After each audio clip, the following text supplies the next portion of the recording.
She screamed at me in that restaurant. Everyone heard it. Everyone saw me walk away. But what I found when I got home that night made the humiliation feel like a warm-up. Some secrets aren't meant to stay hidden. And some discoveries make you realize you're not paranoid. You're in danger. My name is Braden Foster. I'm 45 years old, and for the past 12 years, I've worked as a warehouse supervisor for Meridian Logistics in Charlotte, North Carolina. It's not glamorous work, but it's honest. I manage inventory, coordinate shipments, make sure nothing gets lost or stolen. I'm good at what I do. People respect me at work. At least, they used to respect me at home, too. I met Cassidy 7 years ago at a company barbecue. She'd just been hired as a logistics coordinator, working in the office while I handled the warehouse floor. She was 29, beautiful in that effortless way some women have, and she had a daughter from a previous relationship. Olivia was 2 years old then, with blonde curls and her mother's green eyes. Cassidy told me her ex had bailed when Olivia was 6 months old, just vanished, left her to raise a baby alone while finishing her degree. I fell hard, maybe too hard. Here was this strong woman juggling motherhood and career, and she chose me. Plain old Braden Foster, the guy who wore steel-toed boots to work and had grease under his fingernails. My friends warned me about dating a coworker. My older sister Patricia pulled me aside at Thanksgiving that year and said, "Just be careful. Something feels off about her." But I didn't listen. I was in love with the idea of being needed. We got married 2 years later. Small ceremony, just immediate family and a few friends. Olivia was my flower girl. She called me Braden back then, shy and unsure.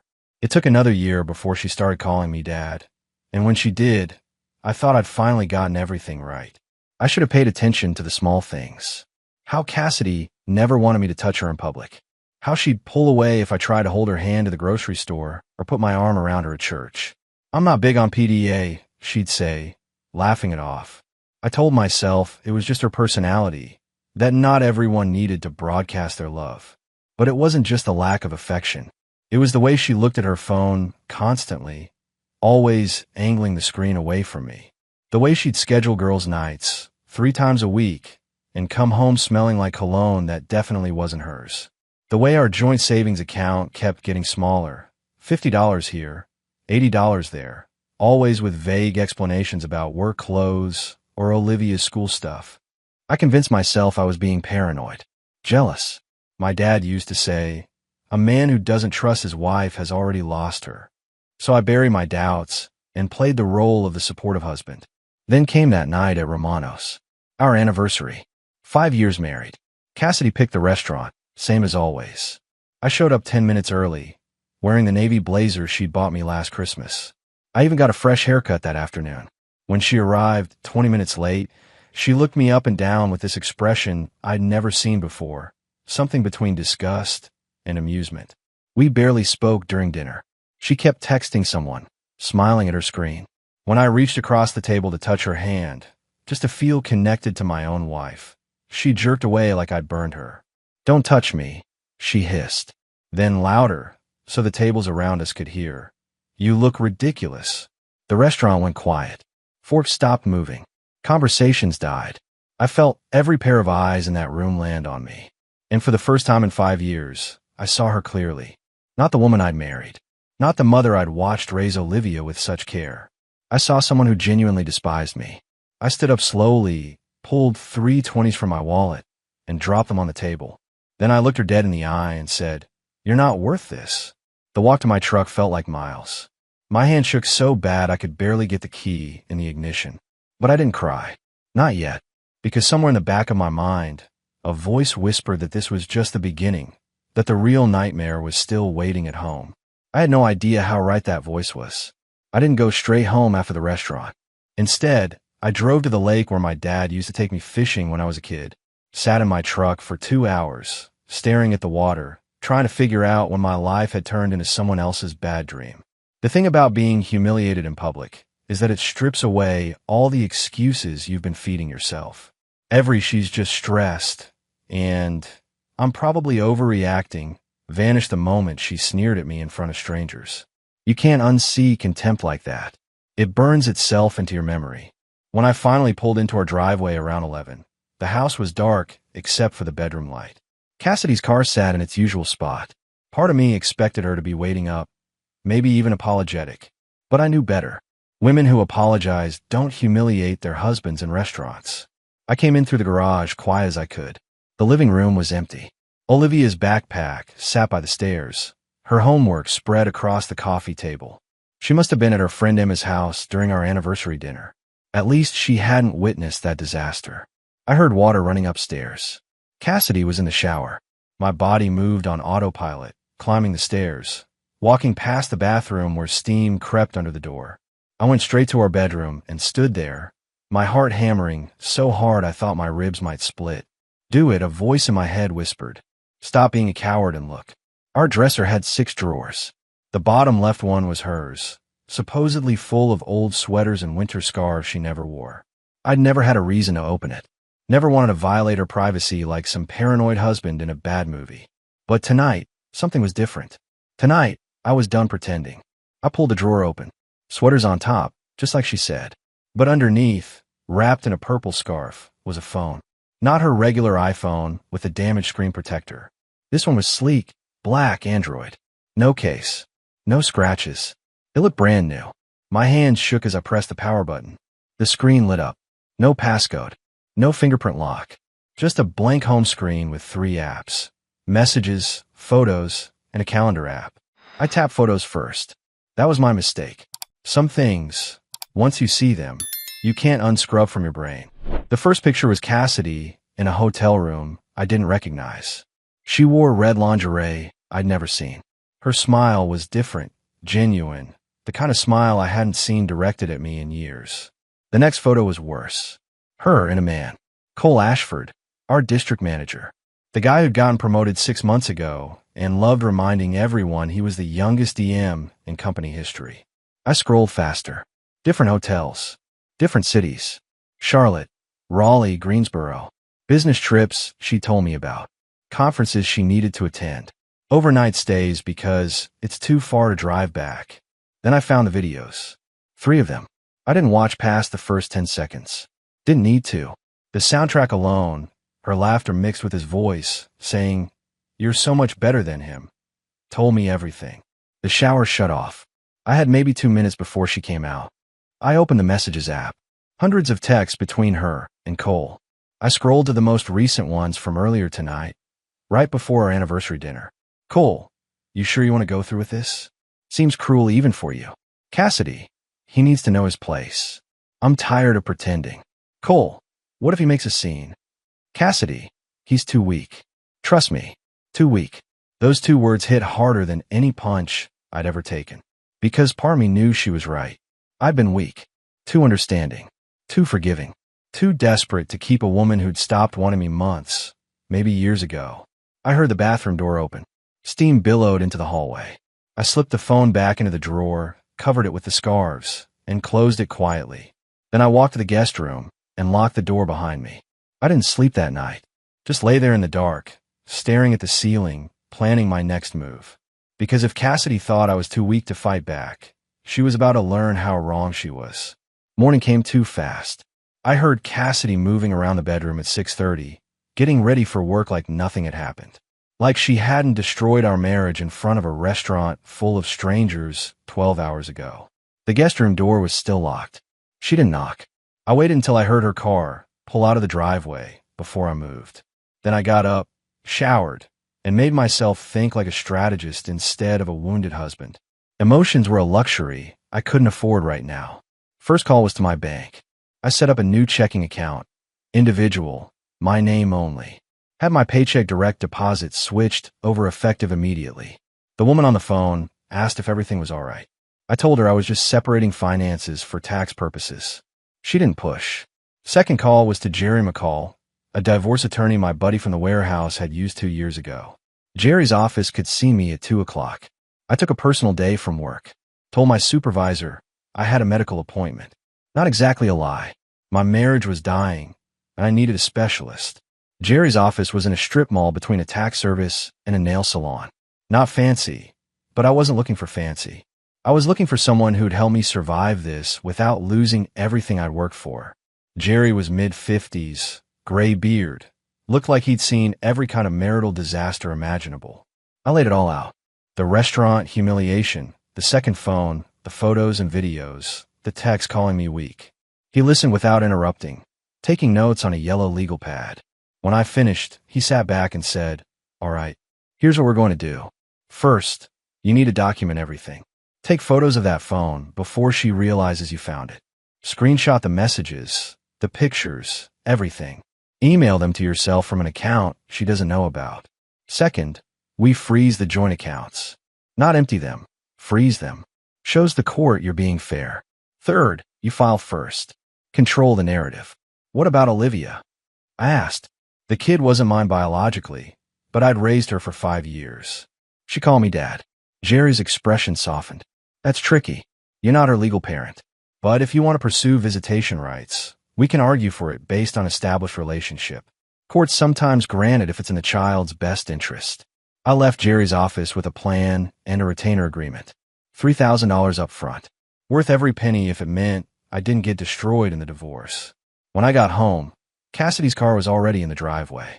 She was early. My stomach tightened, but I kept my face neutral as I walked inside. She was in the kitchen, leaning against the counter with her arms crossed. "We need to talk," Cassidy announced. I set my keys down. "About what?" "About last night. About you embarrassing me in front of people." I almost laughed. She was trying to flip this on me. Classic. "I embarrassed you." My voice stayed calm, measured. "That's interesting. You walked out on our anniversary dinner, Braden. Made me look like some kind of villain." I stepped closer, looked her right in the eye. "You told me not to touch you. Call me ridiculous. In front of everyone. But sure, I'm the problem." She opened her mouth to respond, but I wasn't done. "I'm sleeping in the guest room from now on, and we're going to need to have a real conversation soon. But not tonight."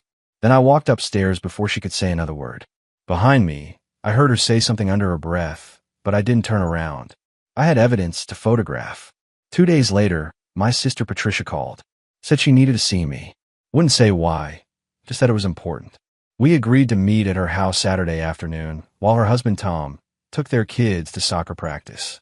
I should have known something was wrong when I pulled up and saw her pacing on the front porch. Patricia didn't pace. She was the calm one in the family, the one who kept it together when her dad died, the one who talked me down from bad decisions more times than I could count. "Hey," I said, climbing out of my truck. "What's going on?" She looked at me with eyes that were red-rimmed and tired. "Come inside. We need to talk." The living room was spotless like always, but Patricia didn't offer coffee or sit down. She just stood there, wringing her hands, and for the first time in my adult life, I saw my older sister look scared. "Tricia, you're freaking me out." "What is it?" She took a breath. "It's about Dad, and Mom, and you." My stomach dropped. "What about them?" "Do you remember Robert Connolly? Dad's business partner from back in the day." I searched my memory. Vaguely. The guy who died in that car accident when I was like 8 or 9. "Yeah, him." She walked to a drawer in the side table, pulled out an envelope. Old, yellowed at the edges. She handed it to me. Inside was a DNA test result. My name, and a man named Robert Connolly listed as biological father. Probability, 99.97%. The paper shook in my hands. "What is this?" "Mom did that test 20 years ago, after Dad died. She told me on her deathbed, made me promise never to tell you. Said it would destroy Dad's memory. That he'd raise you knowing you weren't his biological son, and he'd loved you anyway." I couldn't breathe. The room tilted. "You've known for 15 years. My voice came out strangled. 15 years, Patricia. She made me swear, Braden. I was trying to protect you. From what? The truth. Tears streamed down her face. "I'm sorry. I'm so sorry. But watching what Cassidy's doing to you, seeing you torn apart by lies, I couldn't keep lying to you too. You deserve to know." I sat down hard on the couch. My father, the man who taught me to fish, who came to every school play, who told me he was proud of me the day I got promoted to supervisor, wasn't my father. And my mother, who I'd thought was some kind of saint, had carried on an affair with his business partner. And my sister had known. Had looked me in the eye at Christmas dinners and birthday parties and family gatherings for 15 years, and said nothing. "Get out," I said quietly. "Braden." I said get out. She left. The front door closed behind her, and I sat there alone, holding the test results, realizing I'd lost my wife, my father, and my sister all in the same week. I spent Sunday morning doing something I never thought I'd do. I photographed my wife's secret phone. Every text message, every photo, every video. 3 hours of sitting in the guest room with my own phone, capturing evidence of her betrayal in case she decided to delete it all. The messages between Cassidy and Cole went back 11 months. Almost a full year of lies. Planning hotel meetups, laughing about me, discussing their future together. One exchange from March stood out. Cassidy, I think I'm going to tell him I want to try for a baby. Keep him distracted. Cole, you're evil. I love it. Cassidy, he's been asking about it for 2 years. Might as well use it to buy us more time. My hand shook reading that. She'd been stringing me along with the promise of a family while planning her exit. Every conversation about having a child, every time she said, maybe next year, was calculated manipulation. But the worst discovery was in her calendar app. She'd been tracking something labeled insurance policy. I clicked on it. It was a life insurance policy. On me. For $750,000. The beneficiary? Cassidy Foster. The data was opened 3 months ago, right after Cole got promoted to district manager. I took screenshots of everything. Then I found a folder on her phone labeled backup plans. Inside were PDFs. One was titled Accidental Death Benefits.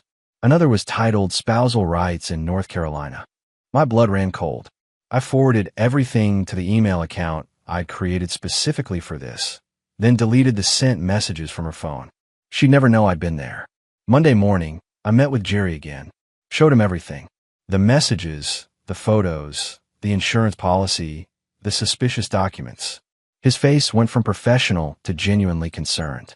Braden, this is serious, Jerry said, his lawyer voice dropping. I need to ask you something directly. Do you feel safe in your home? What do you mean? This insurance policy, combined with these documents about accidental death, raises red flags. Has she done anything unusual? Changed your medications? Asked you to go somewhere isolated? I thought back. 2 weeks ago, Cassidy had suggested we take a weekend trip to the mountains. Just us. Said we needed to reconnect. I've been too busy with work to go. Told her maybe next month. Had that been no, I couldn't let myself go there. I don't know, I admitted. But I'm not taking any chances. Jerry nodded. Good. Here's what we do. We file tomorrow. Emergency hearing. Get a restraining order, if necessary. And you need to tell someone you trust about this. Your sister, a friend, someone. If anything happens to you, they need to know what you suspected. That evening, I called my buddy Derek from work. Told him everything. The affair, the insurance policy, the whole nightmare. He listened without interrupting. Stay at my place, Derek offered when I finished. Seriously, man. Pack a bag. You can crash in the spare room until this blows over. I can't just abandon my house. Your house isn't worth your life. Come on. He had a point. I packed enough clothes for a week, grabbed my laptop and the backup drive with all the evidence, and drove to Derek's place across town. Left a note for Cassidy on the kitchen counter. Staying with a friend. Don't contact me. Short. Simple. No explanation needed. That night, sleeping in Derek's spare room, I realized something. I wasn't scared anymore. I was angry. Cassidy had tried to break me, humiliate me, maybe even worse. But I was still standing, and I was going to make sure she faced consequences for every lie she'd told. Tuesday morning, Jerry filed the divorce papers. By noon, Cassidy had been served at work. I knew because my phone started blowing up with texts and calls from her. I ignored every single one. The paperwork was thorough. Irreconcilable differences. Request for equitable distribution of assets. Evidence of infidelity attached. Motion to freeze joint bank accounts pending divorce proceedings. And a request for the life insurance policy to be investigated. Jerry had also included something I hadn't expected. A request for visitation rights with Olivia. He'd warned me it was a long shot, but said judges sometimes granted it when a step-parent had been actively involved in raising a child for several years. At 3 o'clock, I got a call from an unknown number. Against my better judgment, I answered. You son of a... Cassidy's voice came through, shaking with rage. You filed for divorce? After everything I've done for you? Everything you've done for me? I kept my voice level. You mean sleeping with my boss? Spending our money on hotel rooms? Taking out an insurance policy on my life without telling me? Silence. Then, quieter. You went through my phone. Yeah, I did. And I found a lot more than just pictures, Cassidy. You have no idea what you've done, she said. and I could hear something dangerous in her voice. Cole is going to make your life miserable at work. You think you can just humiliate me and walk away? Cole can try whatever he wants, but he's your problem now, not mine. She hung up. 5 minutes later, Jerry called. Her lawyer just contacted me. Margaret Phillips. She's good, but she's also smart. She knows the insurance policy looks bad. She's proposing mediation. Absolutely not. We're going to court. Braden, mediation might actually work in your favor here. We have leverage. Strong leverage. She knows if this goes to trial, that insurance policy becomes public record. Her reputation, her job, everything gets exposed. I thought about it. What would mediation get me? Potentially, the house, your retirement accounts. And she walks away without contesting anything. Clean break. What about Olivia? Jerry hesitated. That's harder. But if Cassidy's desperate to keep this quiet, she might agree to supervised visitation. It's not much, but it's something. I agreed to mediation. Not because I wanted to make things easy for Cassidy, but because I wanted this over.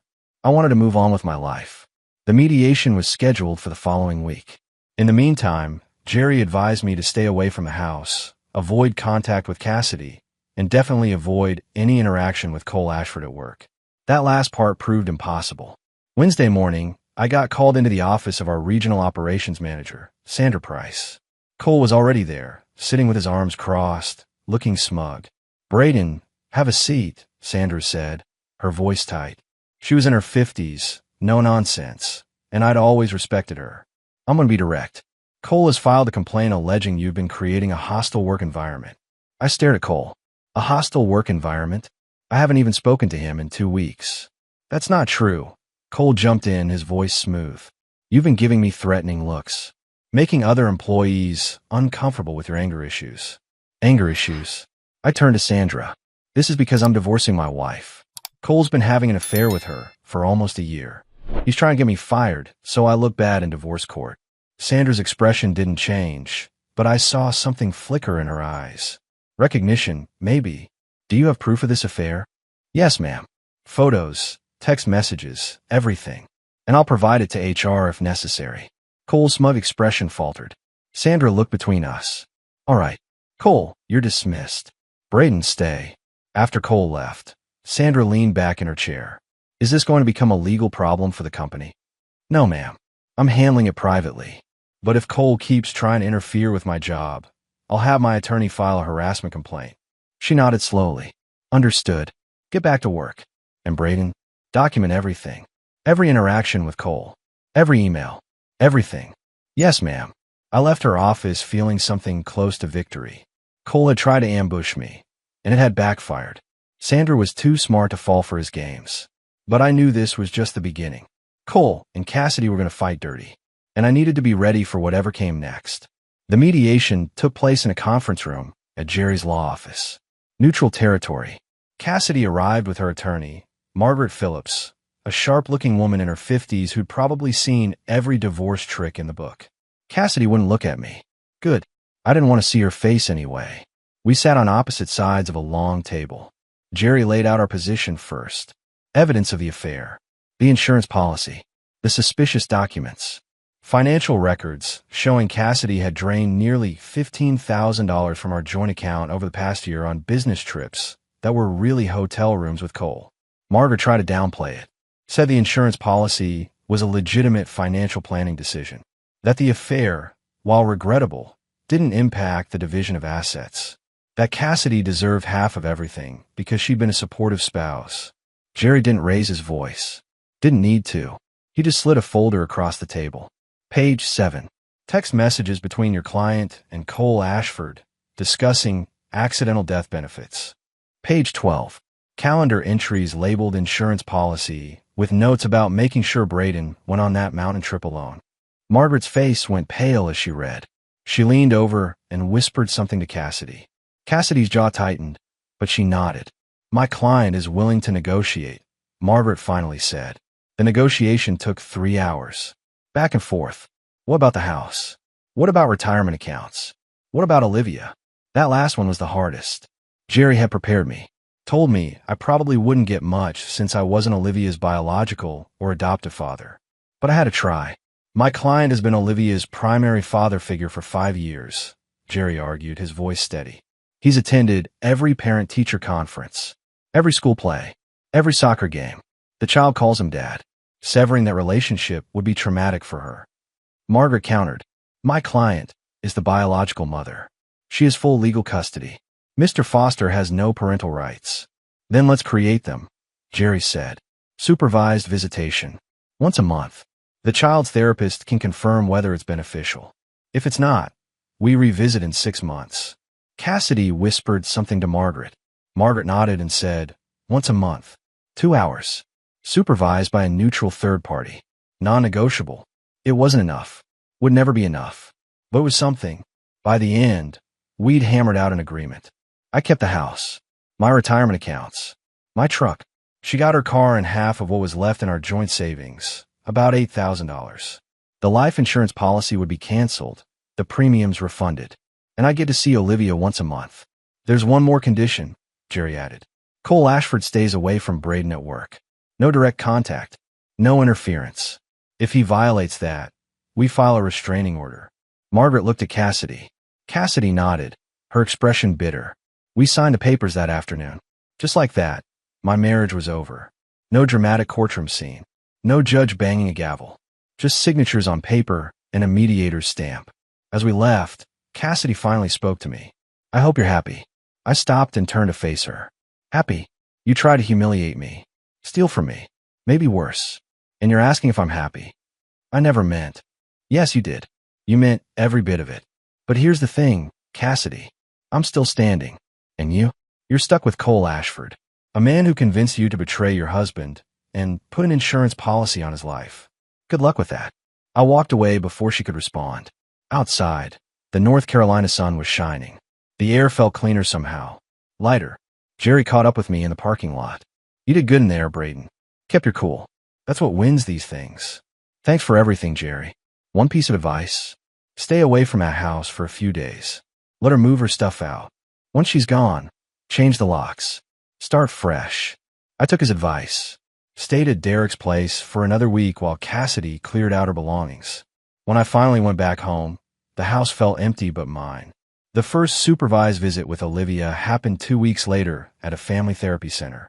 The supervisor was a woman named Rachel, mid-40s, kind eyes, who explained that she'd be in the room the entire time to ensure everything stayed appropriate. Olivia came in holding Cassidy's hand. When she saw me, her face lit up. Dad! She let go of her mother and ran to me. I knelt down and hugged her, feeling her small arms wrap around my neck. Hey, kiddo. I missed you. I missed you too. Mommy said you went away. Are you back now? I looked at Cassidy over Olivia's shoulder. She wouldn't meet my eyes. I didn't go away, sweetheart. Sometimes grown-ups need to live in different houses. But I'm still your dad, okay? She pulled back and looked at me with those serious green eyes. Mommy said you and her aren't married anymore. Is that true? Kids were too smart for their own good. Yeah, that's true. But that doesn't change how I feel about you. We spent the next 2 hours playing board games and talking about school. Olivia told me about her new friend Madison, about how she got an A on her spelling test, about how she wanted to try karate. Normal kid stuff. Stuff that reminded me what I'd lost. But then, as the session was ending, Olivia said something that made my blood freeze. Dad, can I tell you a secret? I glanced at Rachel, who nodded. Of course, kiddo. Olivia leaned in close and whispered. I saw Mommy with Uncle Cole one time. They were kissing. In our kitchen. I told Mommy I saw, and she said I was making up stories. But I wasn't. I saw them. My heart shattered. This 9-year-old girl had carried that secret, been told by her own mother that she was a liar. When was this, Olivia? A long time ago. Before you moved out. I got scared because Mommy looked mad when I told her. Rachel stepped forward gently. Olivia, honey, can I talk to your dad for a minute? Olivia nodded and went to color at a table in the corner. Rachel pulled me aside. That's significant information, she said quietly. A parent gaslighting a child about what they witnessed is concerning. I'm required to document this. It could affect custody arrangements. What does that mean? It means I'll be recommending increased visitation and possibly family therapy for Olivia with a trauma specialist. This child has been carrying a burden she shouldn't have to carry. When the session ended and Cassidy came to pick up Olivia, Rachel pulled her aside. I couldn't hear the conversation, but I saw Cassidy's face go from confused to defensive to angry. She left with Olivia without saying goodbye to me. That night, Jerry called. I heard from the mediator. The supervised visitation report was very favorable. They're recommending we expand to twice a month, for hours each. Cassidy's attorney isn't fighting it. Why not? Because fighting it would mean explaining why her daughter felt the need to lie about witnessing the affair. It makes Cassidy look worse. She's cutting her losses. For the first time since this nightmare started, I felt like maybe, just maybe, something was going right. Not perfect. Not what I'd hoped for when I married Cassidy 7 years ago. But better than nothing. And for now, better than nothing was enough. 3 months after the divorce was finalized, the company held its annual holiday banquet. I almost didn't go. The thought of seeing Cassidy and Cole in the same room made my stomach turn. But Derek convinced me otherwise. You've got nothing to hide, he said. They're the ones who should be ashamed. Go. Hold your head high. The banquet was at the Marriott downtown. 200 employees, management, their spouses. I wore the same navy blazer from that disaster anniversary dinner, but this time it felt different. Like armor instead of costume. Cassidy was there with Cole. They sat at a table near the back, trying to be inconspicuous. Didn't work. Everyone knew. Word had spread through the warehouse like wildfire. Affair. Insurance policy. Divorce. The rumor mill had been working overtime. I sat with Derek and a few guys from my shift. Dinner was served. Speeches were made. Sandra Price gave a presentation about quarterly performance. Everything was normal until dessert arrived. That's when Cole decided to make his move. He walked over to our table, Cassidy trailing behind him looking uncomfortable. Braden, Cole said, his voice loud enough to carry. I think we should clear the air. Be professional about this. I looked up at him. There's nothing to clear. We're divorced. It's done. I just think it's important that everyone knows this wasn't personal. Just two people who fell in love. The table went quiet. Derek's hand landed on my shoulder, warning me to stay calm. But I didn't need the warning. I wasn't that man anymore. I stood up slowly. Looked Cole right in the eye. You're right. It wasn't personal. You sleeping with my wife in hotels I paid for wasn't personal. Her taking out a life insurance policy on me while planning mountain trips wasn't personal. You threatening my job wasn't personal. It was just business, right? Cole's face went red. That's not. No. Let me finish. I continued, my voice steady but carrying across the room. Conversations at nearby tables stopped. You want everyone to know you fell in love? Fine. But make sure they know the whole story. How you convinced a married woman to betray her husband. How you tried to get me fired when I found out. How you're both so desperate to look like victims that you showed up here tonight thinking people would take your side. Cassidy touched Cole's arm. Let's just go, she whispered. But Cole's ego wouldn't let him walk away. You're just bitter because she chose someone better. I smiled. Actually smiled. Better? You're welcome to each other. But here's something to think about, Cole. If she cheated with you, she'll cheat on you. And when she does, remember this conversation. I sat back down. Cole stood there for another few seconds, looking like he wanted to say something else, but couldn't find the words. Finally, he turned and walked away, Cassidy following. The table erupted. Derek clapped me on the back. The other guys were grinning. And from the table next to us, Sandra Price gave me the smallest nod of approval. I didn't feel victorious. Didn't feel anything but relief that it was finally over. The lies. The pretending. The wondering if I was crazy for suspecting what I knew in my gut was true. When I left that night, I walked past their table. Neither of them looked at me. And I realized something important. They didn't matter anymore. None of it mattered. I was free. 18 months after the divorce, I barely recognized my life. In the best way possible. The house was fully mine now, refinanced in my name only. I'd repainted the bedroom, replaced furniture that reminded me of Cassidy, turned the guest room into a proper space for Olivia's overnight visits. Because after that first supervised session where she told Rachel about witnessing the affair, things had changed. The therapist's recommendation for increased visitation had turned into every other weekend. Then weekends plus one weeknight dinner. Cassidy had fought it at first, but her attorney advised against it. The more she resisted, the worse she looked. Olivia was 10 now, doing well in school, playing soccer in a youth league I'd sign her up for. She still called me Dad, and every time she did, it felt like winning a small victory. I'd even started dating again. Nothing serious yet. A woman named Andrea I'd met at one of Olivia's soccer games. She was a teacher, divorced, no kids. We'd gone out 5 or 6 times. Took things slow. She knew my history, knew I had baggage, and didn't run away. That was something. Work was better too. I'd been promoted to operations manager 6 months ago, overseeing 3 warehouse locations instead of 1. Better pay. More responsibility. Respect from people who'd watched me survive the worst year of my life with dignity. Patricia and I had slowly rebuilt our relationship. It took time, a lot of long conversations, some arguing, some crying, but eventually I understood. She'd been protecting me in the only way she knew how, even if it was the wrong way. Our father, biological or not, had raised me with love. That was what mattered. One Saturday afternoon, I was in the garage working on my truck when Olivia came out holding her phone. "Dad, Mom wants to talk to you," she said, handing me the device. I wiped my hands on a rag and took the phone. "Yeah, Braden." Cassidy's voice was different, smaller somehow. "I want to tell you before Olivia does. Cole and I broke up." I waited, didn't say anything. "You were right," she continued, "about everything.